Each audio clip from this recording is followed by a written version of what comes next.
Hey everybody, it's Greg and it's another edition of Unbreakable, the podcast.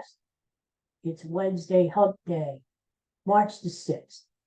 What a show, what a show, what a show I've got for you today. Oh my God, we're going to do our classic TV show today. I thought we were going to do it in two parts. I think we're going to get it in one part. Before we do, today is National Oreo Day.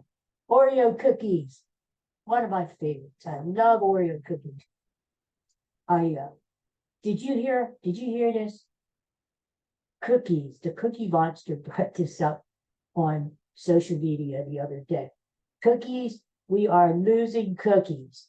Not losing cookies, but cookies aren't as big as they used to be. They are shrinking.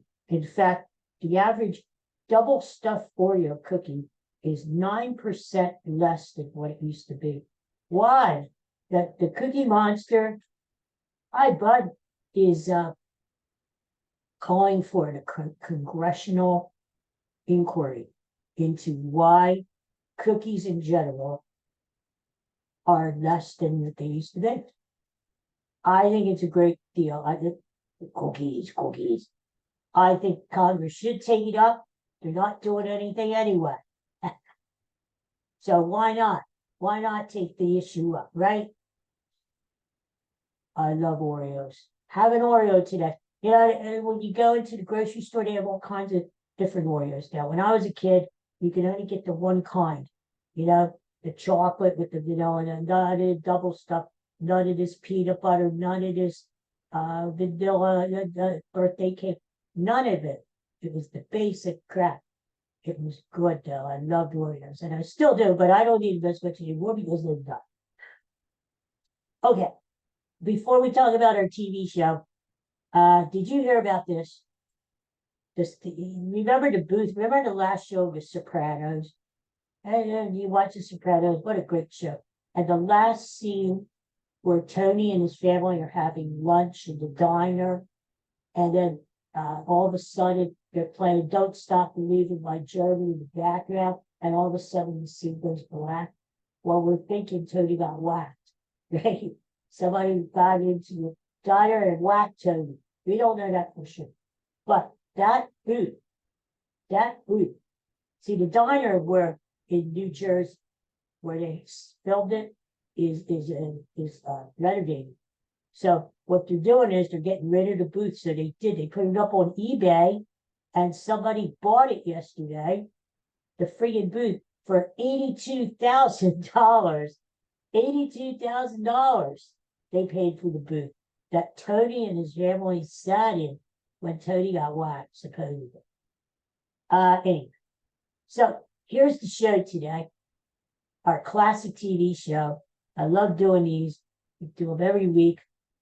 Today uh, I'm gonna try to sing the theme song as I always do. It's a tradition, and as I always do, I screw up the words. But we're gonna try again today. You ready?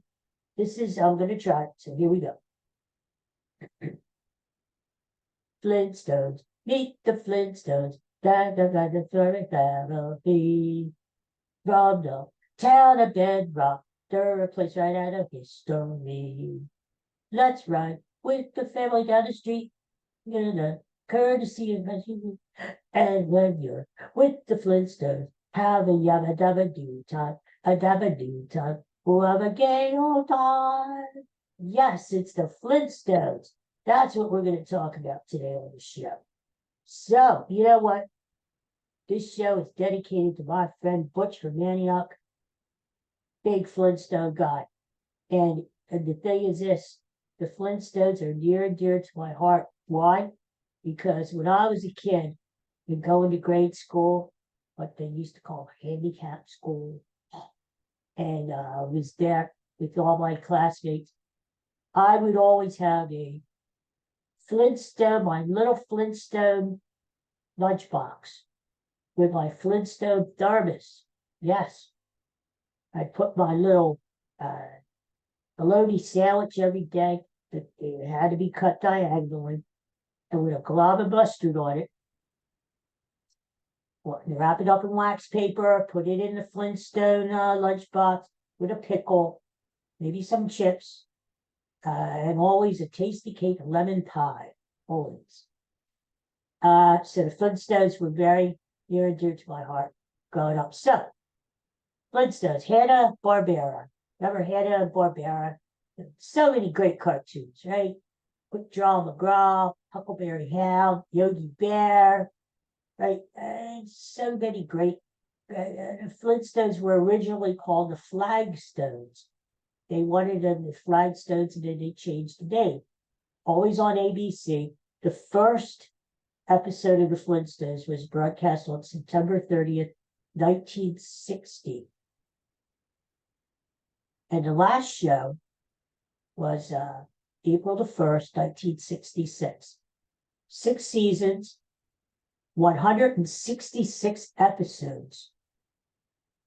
And it was the first animated show on primetime. And so think about this. The Flintstones are so old, they premiered when Kennedy was president. Can you believe that? All through that time when Kennedy was president, the Flintstones were on the air. Now, so just some general things about the Flintstones. The main voice of Fred was a guy named Alan Reed. And Alan Reed, that was his regular voice. Hey, Barney, hey, well, he did not embellish the voice. They asked him whether he wanted to. You know how some voice guys will embellish it a little high, a little low, whatever. No, Alan Reed thought it should be like an everyday voice, everyday guy, right? And so that was his actual voice, Fred Flintstone. Can you imagine talking to this guy? You're walking down the street, and he comes to your house to visit, and you're talking to him. Hey, Alan, how you doing? Well, I'm anyway. Yes, so Alan Reed was Fred, and Mel Blanc, the great Mel Blanc, was the voice of Barney Rubble. You know Mel Blanc, he did Bugs Bunny, Porky Pig, Daffy Duck, all those great Warner Brother voices. Mel Blanc was the guy who did it. The man of 1,000 voices. And you know the rest of the cast, which we're going to talk about. Dino, Pebbles, Bam Bam, Betty Rubble, Wilma, and Dino was the family pet. And not too many people know that Hoppy was part kangaroo, part dinosaur. He was also a pet in the film. You know, Hanna-Barbera were very famous before they did the Flintstones. That they actually won 7 Oscars for their Tom and Jerry cartoons, which were shown at the movie theaters before the main feature. So that was Hanna-Barbera did those. Now, here's the thing. Hanna-Barbera came up with this idea. They wanted to do a family kind of an animated show. They came up with this idea. They thought, wouldn't it be cool if we did an animated show that was on prime time? More for older people, not little kids, that sort of thing, but more of a situational comedy thing, like very much based on the Honeymooners, which we're going to talk about. And they decided with the Stone Age premise, which I'm going to talk about that one second, how they came up with the Stone Age.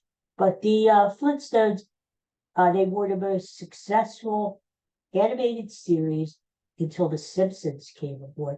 In fact, in 2013, TV Guide named the Flintstones as the #2 animated cartoon ever on TV, next to The Simpsons. And when The Simpsons came on board, maybe we'll do The Simpsons someday. That they just changed everything, you know. Couple things thrown out there.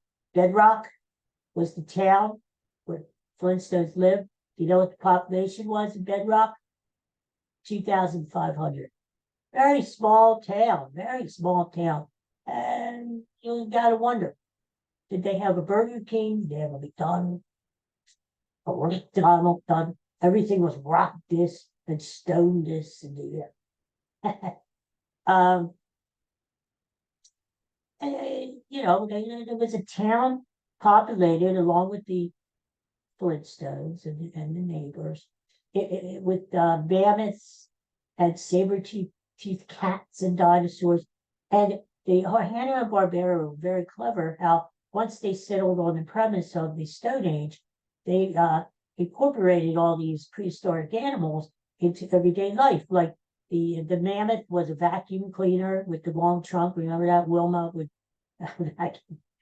And the big Tyrannosaurus, the big Brontosaurus there with the long neck there. Fred was his crane at the where he worked in the quarry, So they incorporated all these animals into the bedrock story. And what they really did was think about this. The Flintstones are really a microcosm. We're going to get really deep. It's just a cartoon. It's just an animated series. But the Flintstones were a microcosm of life in the 60s, in the early 60s. Bedrock, they based Bedrock on the suburbs. The suburbs. Very much what life in the early 60s was like. Yeah, you remember Wilma at the Jeffrey David? She also had this necklace. Well, with the Ozzie and Harriet count, they were the mom was wearing the ball gown while she's cooking, and she's got jewelry in that too. Fred worked at the Slate Rock and Gravel Company, Mr. Slate. And basically what Fred did was excavation. He would move things from one place to another. And Fred was very much patterned after Ralph Crammer of the Honeymoons. Fred belonged to the Royal Order of Water Buffaloes, and they had the Grand Poobah. Was much like the moose, or the Honeymooners, Ralph Crammer, belonged to the lodge, And then they went bowling, just like Ralph Crammer went with Norton. Fred's one of his hobbies was bowling with Barney Rubble. Very much like the Honeymooners or the enemy. And the phrase "yabba dabba doo" was actually, if this was in the series, was actually the lodge official cheer. Yabba dabba doo. Yabba dabba doo. There's our Bud Star. Bud, what's wrong? You don't like the show? It kind of sucks, Daddy. I'm leaving. All right, bye. I hope you come back. I'll let the door hit you where the good Lord split you. All right. And if you take notice, I'm sure you know the Flintstones, nobody wears pants and nobody wears shoes. Dino the dinosaur was the pet, but did you know that the Flintstones also had a cat, a saber-toothed cat, by the name of Baby Puss. Baby Puss. No comment there. And then there were a lot of characters in the Flintstones, other than the main cast. Barney, Fred, Wilma. There was Pearl Slaghoopel, who was Wilma's mother, and just like the Honeymooners, the Fred couldn't get along with his mother. They had their fights, and some of the episodes were based on that. And then you had Uncle Tex Hard Rock. Wilma's uncle from Texas, a rich uncle from Texas. He would stop by sometimes. Oh, Barney. Barney, I love the little guy. Barney's official name was Bernard Matthew Rubble. I kid you not. I learned this too when I was doing this research for the show. Bernard Matthew Rubble.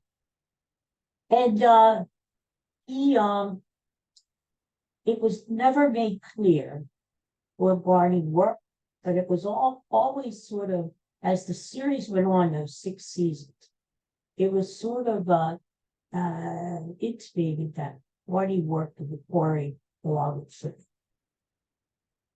And Betty, back in the 4th season, Betty and Barney adopted Bambi, and he was adopted. And 4th season, and they had a show about sort of the adoption thing, just like the Brady Bunch did. But then it was, they addressed it. Then that was it. And Bam Bam was there because that's all they did was swing his club. Bam Bam Bam Bam, just the thing. Hoppy, again, we talked about the hybrid of the kangaroo and the dinosaur. But you're back for more. And Hoppy he had a pouch, so he was very handy. He would babysit, put Pebbles and Bam Bam in there at times. And then when they went out shopping, they would use Hoppy, put the groceries in Hoppy's pouch. Pebbles was introduced originally the Flintstones. The original premise was the Flintstones were going to have a Fred Jr. But they decided to do away with that. They brought Pebbles onto the scene during the 3rd season. Now, just do you remember when we talked about the Brady Bunch? And I said it was the Oliver effect. Sometimes, when a series, when a show is sort of declining in the ratings, they do something to spice it up. Like the Brady Bunch brought this kid Oliver on. It did do any good because everybody hated his guts. But it was known in the industry after that as the Oliver effect. That in order to spice up a show, they would bring on a new character. And so that's what they did. Pebbles came on and had a big effect. In fact, Barbera were talking about what should the first kid be a boy or a girl? Well, the marketing people at ABC suggested that Pebbles be a girl. Why? Because girl dolls sell more than boy dolls. Now they were already thinking there of the merchandise. And think about it. When you go to the supermarket, the Flintstones are there, right? I mean, think about Fruity Pebbles. Go down the cereal aisle. Next time you do that, you're at the grocery store. Because you're gonna see the Flintstone cereal, Fruity Pebbles. It's all there, right? Again, marketing for kids, right? There were over 100 different characters on Flintstones, other than the main cast. And of course, we talked about Mr. Slate. They finally decided his first name was George, but during the series, early on, it was Oscar, Sylvester. He had different names until they settled on George Slate, who was Fred's boss. Arnold was the paper boy. Arnold was the paper boy, and they remember the first scene, the opening, where Arnold throws the paper and it hits Fred's face. And the paper wasn't paper; it was a slate of rock. Everything was rock. Joe Rockhead was a friend of Barney's and Fred's. They would go bowling with him. Who else? The Hat Rocks were a bunch of hillbilly friends who would stop by once in a while, sort of loosely based on the Beverly Hillbillies. There you go, big gut. We're having snacks, by the way, as we do the show. It's a little stackers there for our friend Bud. It's amazing, right hand there. And then there was New Neighbors again. They wanted to spice up the show. You got to remember, like the first season of the Flintstones, the ratings were good. They were in the top 20 shows on TV. So they were very popular. But as the seasons progressed, each season the ratings went down. So Hanna-Barbera would introduce the characters, and they were named the Gruesomes, loosely based on the Munsters, this family who lived near the Flintstones, Frankenstein. And then there was a little guy, you probably know, the Great Gazoo. The Great Gazoo was from the planet Zetos, Zetos. And he was introduced in the final season. And if you remember the Great Gazoo, he was an alien who was, because of something bad that he did, he was exiled to Earth. And not only was he exiled to Earth, he was exiled to the Stone Age. So talk about really putting it to the guy, huh? I mean, it's bad enough that he's got to come to Earth, but they transport the poor guy to the Stone Age. And he makes friends with Barney. Well, Fred and Barney are the only people who can really see him, along with Dino. Everybody is invisible to voices. Okay. We talked about Alan Reed, did Fred, and Mel Blanc, the great Mel Blanc, with Barney. Bea Benadera, who played in Petticoat Junction. I don't remember Petticoat Junction.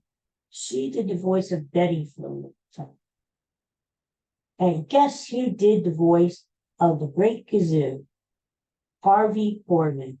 Yes, the same Harvey Korman who was in the Carol Burnett show every week did the voice of the Great Gazoo. Now, the Flintstones were very popular, and they've got quite a few guest stars, celebrities who did the show. Just like the Simpsons have guest stars all the time. I mean, the real people, the real voices, not fake.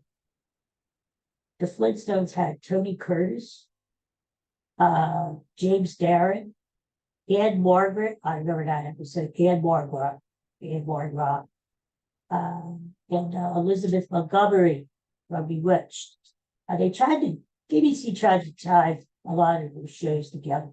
So they would have Elizabeth Montgomery as a guest star one week, and sort of promoting Bewitched, like the Stone Age version of Bewitched, you know? So it was sort of gentle promotion there that, hey, we got Bewitched too.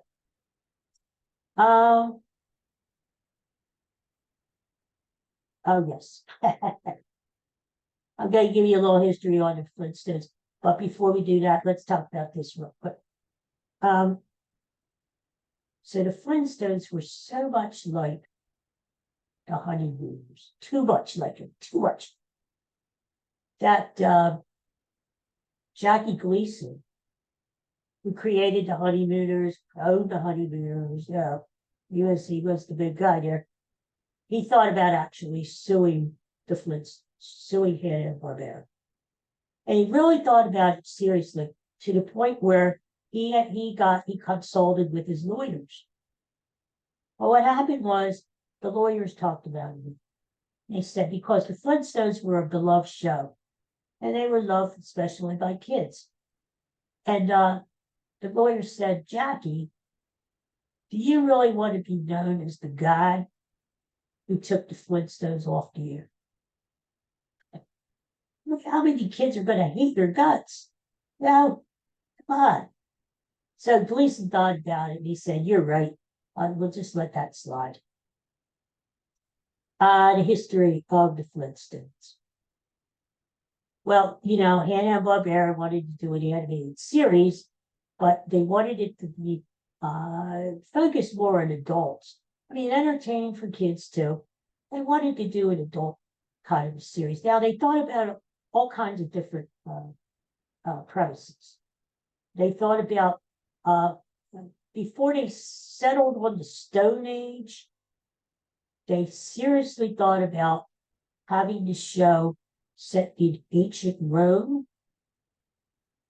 They thought about a hillbilly version of the Flintstones, and a pilgrim, and an Indians, the Flintstones.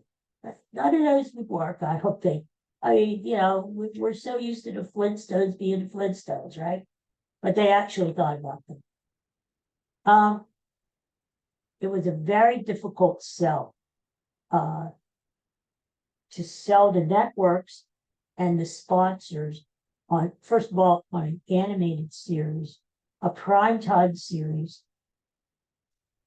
Hanna-Barbera, it was a tough sell. What they had to do was, for 8 weeks in New York City, now picture this, 8 hours a day, Barbera, I don't know what Hannah was doing, it was off. Barbera took his storyboard with him and did presentations, not only to the networks, ABC, NBC, CBS. He was trying to sell the idea of the show, concept. But he did presentations for sponsors too. Winston Cigarettes was a big sponsor back then. Welch's Grape Juice, all kinds of sponsors. So here's what Barbera would do presentations all day. They gave him like 2 weeks. He had this 2-week window where he had to sell the show. If he didn't sell the show within these 2 weeks, the idea was pitched, because they wanted to get this thing going for the new TV series. And of course, you got to draw the series, you got to have it voiced. You know what I mean? You got to write the scripts. It's a lot of work. So Barbera had 2 weeks. And that's what the network said. Okay.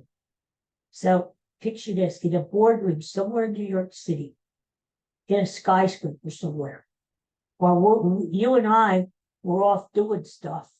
You're right, going to school or whatever, going to work. Here was this poor schlep, Barbera, 8 hours a day trying to sell the idea of the Flintstones. And he talked out all the parts, he did all the voices, and he tried to get these guys. He would have the board, the executive guy, and then he would go back to his hotel exhausted from acting out the Flintstones all friggin' day. And then they would call him and say, Joe, come on back. The executive officer of Winston Cigarette wasn't able to make your first presentation, but he's here now.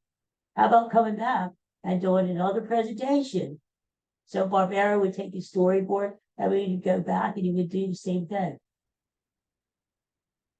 So, as Barbera said later on, it was a really, really tough pitch to the network. So ABC finally bought the idea, but it took a lot of doing. Not only was the Flintstones the first animated series in primetime, but first one to have a laugh track too. It was the first animated series to show 2 cartoon characters in the same bed.